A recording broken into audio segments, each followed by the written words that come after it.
Google how to cook prime rib, and odds are you'll find this video. It was a cooking segment we did a few years ago with Rob Barrett from cookingfordads.net. We love Rob. He's one of our favorites. Since then, it's been one of the top online videos for perfect prime rib. And Rob's back in the kitchen again to show us how to make this Christmas favorite. Good morning, buddy. Good morning. Always good to see you.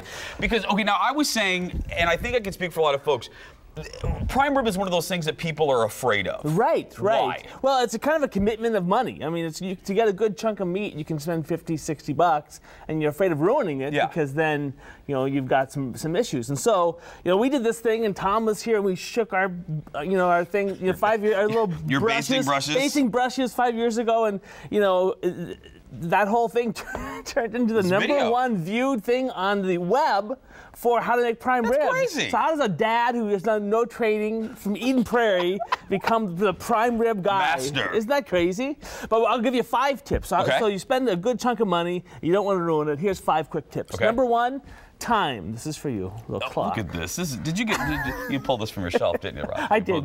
Just as I was leaving the door. No, time. Okay. What you want to do is get your roast up to room temp. So 2 hours before you cook it, boom, right on the countertop. Okay. Sit there, let it get up to room temp, because if it's super cold on the inside, it's going to get done on the outside, but too rare on the inside, you have issues. #2. Okay.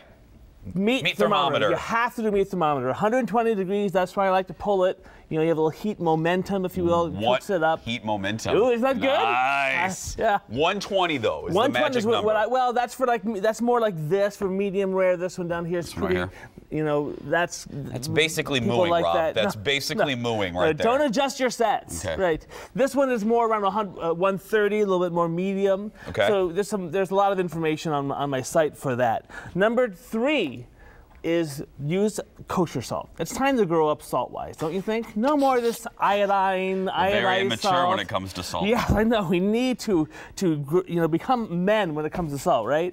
Also, so all you do is we just coat it with a little butter and sprinkle on coarse kosher salt. Easy for me to say. Okay.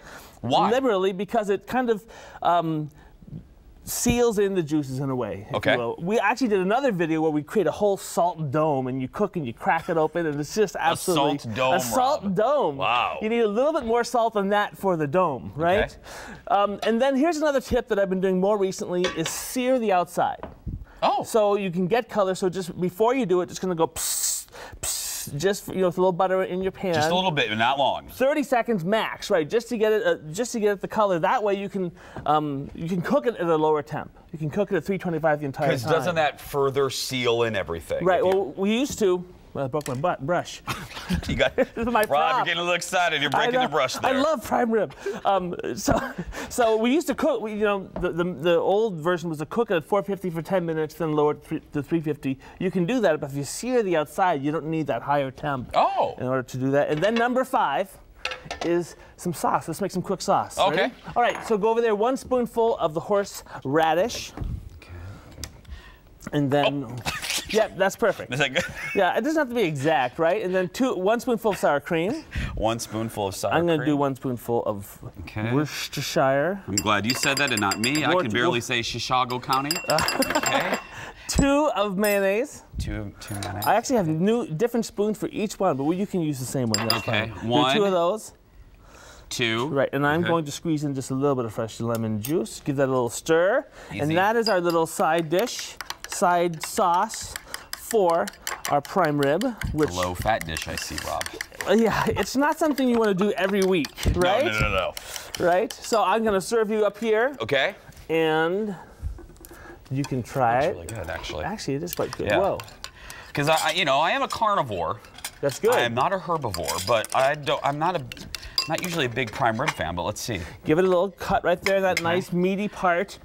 Where's the best part? Right here? In the middle, right? Yeah, that's the good stuff. There's, prime rib has a lot of fat, which actually melts during the cooking, which is good, right? Yeah. Because it kind of makes the meat nice and tender.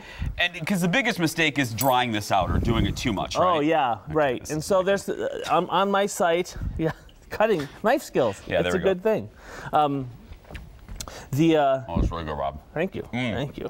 Right. And so I have a table for how long to cook it at each pound on the video linked in the description. And you can go to his website. We put a link for more information on Rob's recipes, tips. You can log on to his website, cookingfordads.net. Thank you, buddy. Happy holidays. You bet. Thank you. You too. Going to toss it over to another meat lover. I know he is a carnivore.